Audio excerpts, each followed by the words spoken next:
As I've been chronicling here on this program, Europe has turned its back on the West and the values that used to unite us all.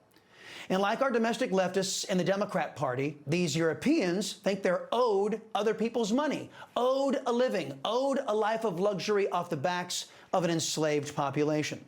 Trump puts America first, and Europe hates that.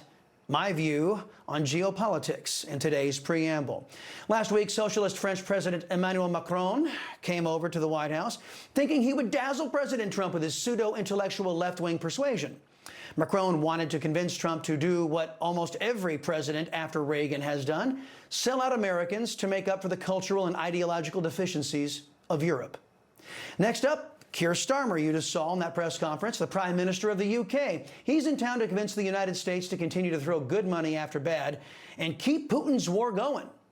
President Trump has made up his mind. There will be peace. Some things you have to know. Putin's war with Ukraine is a big threat to the leftists in Europe. What you should also know is that Europe has dedicated much of its taxpayers' wealth to socialism and left-wing extremism. They have dedicated most of their budgets toward efforts of importing massive numbers of foreign nationals and then persecuting and silencing their own population when that population has predictably been harmed by this insane forced multiculturalism. The people of Europe are no longer masters in their own homes. And their totalitarian governments are aimed at suppressing, not defending their own people. This is what Democrats have been trying to do to America for 12 of the last 16 years. Many of you might be saying, wow, that sounds like Hitler's Germany, Soviet Russia, or modern-day communist China. Yes, it does. But now President Trump is poised to take away the security blanket of leftists. He's ready to take away the defense umbrella of Europe. This poses a problem for the apparatchiks in Europe's governments. If they have to start spending money on their nation's defenses, well, then they can't spend all that money on enslaving their own people. You know, throwing them in jail for putting up internet memes that their dear leaders object to. That's why Macron and Starmer are here, to convince Trump to use America's tax dollars as a vehicle to continue the oppression of the European people. Oh, and leave America more vulnerable in the process.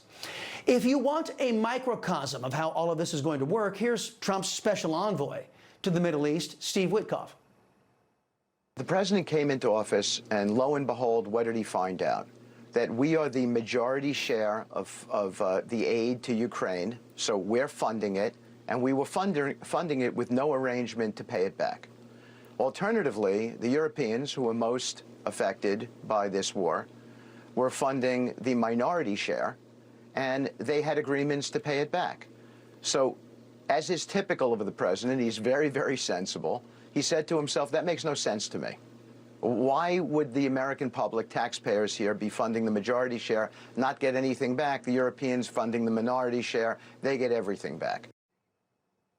And the leftist leaders of Europe would very much like the United States taxpayers to keep putting up the lion's share of the money, even though the outcome of Putin's war impacts Europe far more than it impacts the United States.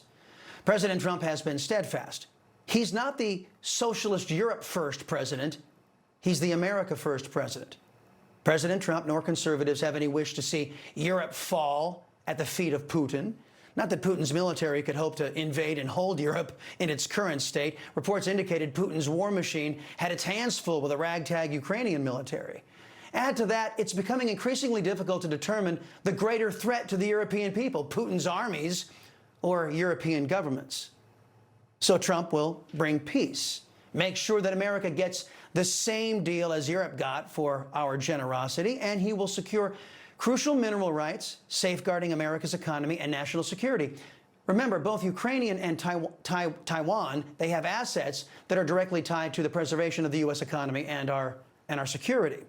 And I have no doubt that President Trump will make sure America's needs are covered, as a real American president should. As for Europe, it looks like they got a choice to make. Keep on harming their own people or defend their borders. And to Macron and Starmer and the rest of Europe, I say this: you might get more support from free people in America if you'll only abandon your leftist totalitarian campaign against inalienable human rights. You know, folks, I thank God for my wonderful wife, my kids, my country, the greatest nation ever. And Americans like you who believe in the truth, the Chris Salcedo Show will never stop fighting for you. The Chris Salcedo Show, for the news you need to know.